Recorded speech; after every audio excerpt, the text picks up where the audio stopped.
The rusted tractor groaned once, then died. Frank Rhoades exhaled through his nose and stepped down from the cab, boots landing in gravel, like a man who'd been fighting machines longer than most had been alive. The sun was barely over the ridge, but he'd already been up 3 hours. That's how his days started, every damn day, ever since the uniform came off. He didn't believe in sleeping in, or excuses, or buying what you could fix yourself. The hydraulic line was cracked. He didn't need to look twice. 40 years of working this land, and 40 before that in situations no man should live through, gave him a kind of second sight, a feel for what was broken and what still had a few more rounds in it. He wiped his hands on a frayed cloth and walked into the old tin-roof garage. Inside, dust, quiet, and a 1971 Harley shovelhead that roared like defiance itself.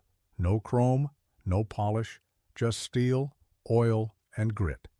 He kick-started it on the third try. The engine coughed, then thundered to life. Frank adjusted the throttle, checked the mirrors, and pulled onto the old service road that led into town. The wind was sharp that morning, the kind that reminded him he was still here, still alive, still capable. The town had changed, the people hadn't. That's the funny thing about small towns. Everyone knows your face, but nobody remembers who you were before the wrinkles, before the cane, before the long silences that said more than your resume ever could. Frank wasn't going to tell them, not anymore. If they didn't ask, they didn't want to know. The traffic light at Main and Elm turned red. He pulled up beside the curb near the gas station, same one he'd filled up at for the past 15 years. That's when he saw the cruiser, blue and white, new, clean. It pulled in behind him without a sound, lights off. Then came the flash, and the voice. "Sir, shut that engine off now." Officer Tessa Lane stepped out of the vehicle, mirrored sunglasses hiding a look that said, "You've had your time, old man." She was sharp, 28. 3 years on the force, polished, educated, dangerous in the way people are when they've never had their worldview cracked open. Frank didn't move. He didn't even turn around, just kept his hands on the handlebars, breathing steady. A second officer approached from the passenger side. Officer Dean Mercer. Younger, but already tired. He squinted at the bike and gave a low whistle.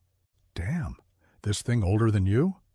Frank didn't answer. He never did, unless it mattered. Lane stepped forward, voice tight. "License, registration, step off the vehicle." She didn't say, "Please." Frank Rhoades handed over the license slow and steady, not out of defiance, out of precision. He moved like a man who didn't waste motion, who didn't need to prove a damn thing. Officer Lane looked down at the ID. Her eyebrow twitched. 83, she said, like the number was a crime. She held it up toward Mercer. "What's the oldest active motorcycle license we've seen?" Mercer chuckled. "That might be it." She turned back to Frank, still holding the ID like it was counterfeit. "Don't you think you're a little too old to be riding something like this?" Frank said nothing. Lane's voice tightened. "Sir, do you live nearby?" He nodded once. 10 miles out, north side. "Alone?" Another nod. "You got any family?" Frank looked past her, not at her, through her, like she was noise. "I've been taking care of myself longer than you've been breathing." Lane stepped closer. "That's not an answer." Mercer piped in, trying to lighten the tension. "Relax, Tessa. He's just an old guy with a loud bike." But Lane's mouth tightened. "It's not about the bike. It's about judgment, reflexes, awareness." She turned back to Frank. "You could cause an accident. You could hurt someone." Frank finally looked her in the eye. "I've ridden this same road for 60 years. Never once caused harm." "Sir, that's not the point." "No," Frank cut in, voice calm. "It is the point. You're assuming I'm dangerous because I've seen more years than you, not because I've done anything wrong." Lane didn't like being challenged, especially not by someone who looked like someone's grandpa on a rust bucket. She stepped back. "We're going to need to search the vehicle, for everyone's safety." Mercer hesitated. "You sure that's—" "I'm sure." Frank stepped off the bike without a word, stood tall, hands behind his back. He didn't flinch when they patted him down, didn't wince when they rifled through his saddlebag. He just stared forward. Across the street, Mick Alvarez watched it all from behind the gas station counter. Coffee in hand, mouth tight. He knew that bike, knew that man. Frank Rhoades had been filling up here since the Bush administration. First one, always quiet, always kind, paid in cash. Never once raised his voice. But Mick wasn't just a station clerk. He'd been a Desert Storm combat engineer. He knew posture, knew presence. Frank wasn't confused. He wasn't lost. He was being humiliated. Mick's hand reached for the phone. Mick Alvarez didn't call 911. He dialed Redstone Military Base direct. "Redstone Operations. This is Mick Alvarez. I need to speak with someone in command. It's about Major Rhoades." There was a pause, then a click. A different voice came on. "Who's calling?" "Mick, gas station manager in Milltown, former 319th Engineer Battalion. This is urgent." "You said Major Rhoades?" "Yes, sir. He's being detained by 2 local officers outside my station, right now." Another pause. Then, "Stay on the line." Back across the street, Lane had crossed the threshold from procedure to performance. She was standing in front of Frank now, voice louder, tone sharper, the kind you use when you're trying to convince yourself you're still in control. "Sir, I need you to come with us to the station for a psychiatric evaluation." Frank's expression didn't change, not even a twitch. "For what?" "For failure to properly comply, and for your safety. You might be impaired." He tilted his head just slightly. "You're saying I'm crazy because I ride a bike you don't understand?" "I'm saying you're a liability." Frank glanced around. The crowd had started to form. Not big, but enough. Eyes watching, phones out, recording, not helping, just watching. Mercer shifted awkwardly beside her. "Tessa, maybe we cool this down, huh?" Lane ignored him. "Sir, I'm asking one more time. Come with us. Voluntarily." Frank said nothing. Mercer tried again. "Look, man, you get it, right? It's just protocol, nothing personal." Frank's jaw tightened. "For you, maybe. For me? It's been personal since 1962. At Redstone, alarms didn't go off, but something faster did. Major Lucas Grant was already walking toward the motor pool when the message reached him. Rhoades, pulled over, harassed. No ID flag. Local PD. He stopped mid-stride and turned to his driver. "Mobilize 3 Humvees, full personnel. I'm going myself." "You want to bring the colonel's flag?" Grant looked at him. He was never a colonel. A pause. But he should have been. Back in Milltown, the tension was choking the morning air. Lane reached for her cuffs. Mick Alvarez stepped out from behind the pumps, phone still in hand. "Ma'am, I'd stand down if I were you." Lane turned, annoyed. "Excuse me?" Mick raised an eyebrow. "You've got about 6 minutes before command arrives." "Command?" From down the road came the faint, unmistakable rumble. Not a Harley. Engines, military grade, 6 tires, dust trailing. Mercer looked up. Tessa?" Lane turned. 3 tan Humvees were rolling in fast. Low, deliberate, no sirens. They didn't stop until they boxed in the entire street. Then the doors opened. The boots hit pavement hard. 12 soldiers, full combat uniform, no weapons drawn, but presence unmistakable, like walking discipline. From the front Humvee, Major Lucas Grant stepped out. He didn't bark. He didn't run. He walked, the way men walk when they've spent decades knowing exactly how far they need to go before someone flinches. He stopped 3 feet from Officer Lane. "Which of you made contact first?" Lane swallowed. "I did. Officer Tessa Lane, Milltown PD." Grant's eyes cut through mirrored lenses like they were glass. "And what exactly made you think detaining Major Franklin Rhoades was necessary?" Lane stammered. "We didn't know who he was." "That much is obvious." Mercer shifted uncomfortably. "Look, we were just trying to do our jobs." "No," Grant said. "You were trying to assert control over something you didn't understand." He turned to Frank, who had remained silent through it all. No salute, no handshake, just two men locking eyes with 30 years of unsaid things between them. "Major Rhoades," Grant said, voice level, "do you require assistance?" Frank gave the faintest nod. "I require you keep these two from making fools of themselves any further."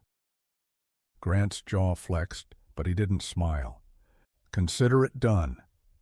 He turned back to Lane. This man served 6 combat tours. He trained 3 generations of infantry. He taught half our base how to walk again after war took their balance. He stepped forward, just 1 inch into her space. He holds no rank anymore, but he holds weight, the kind that doesn't vanish just because your database didn't recognize his name. Lane stood silent, humiliated, but not yet changed. Not yet. The crowd was quiet now. Even the phones had stopped filming. They didn't need a viral clip, and they needed to witness. Grant turned to the soldiers behind him. "At ease." They fanned out silently, creating a corridor of presence. Not show, not intimidation, just honor. Frank walked through it without a word, mounted his Harley, and turned the engine over once. That sound, low, guttural, defiant, said more than any flag ever could. He looked over at Mick, nodded once, then pulled away slow. No salute, no drama, just distance. Major Grant stayed behind. He approached the officers again, voice even. "He's not filing charges. He's not going to ruin your careers." Lane opened her mouth, but Grant raised a finger. "But don't think for a second that means there won't be consequences." He pulled out a card. "Starting next week, your department will report to Redstone for an immersion training. You'll learn what it actually means to serve, and more importantly, what it looks like to forget." The following Monday, Chief Ellen Grady gathered the department for an unscheduled morning briefing. She didn't sit. She didn't smile. "I shouldn't have to say this, but here we are." The room was quiet. Most had seen the footage. A few had tried to downplay it. No one had defended it out loud. She nodded toward Officers Lane and Mercer. These two made a mistake, not because they were malicious, but because they forgot to ask a basic question. Who is this man? Grady held up a printed still frame from the footage. Frank Rhoades, standing tall, silent, backlit by sun and scorn.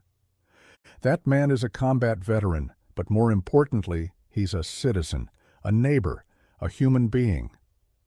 She turned toward the table, picked up a stack of folders. "Redstone Base has invited our department for 3 days of immersion. You'll attend, all of you. This is not optional." Lane didn't flinch. She just stared forward, jaw set. 2 days later, Redstone Base.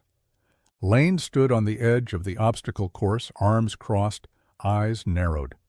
She had already been through the orientation, the tours, the lectures, the testimonies from wounded veterans who had once stood taller than time. But it wasn't until she entered the rehab wing that something shifted. A young double amputee was walking between parallel bars, sweat pouring, eyes burning. A sergeant beside him was counting out reps like a coach possessed. "He's stubborn," the medic explained. "Got that way from his old instructor. Taught him never to quit."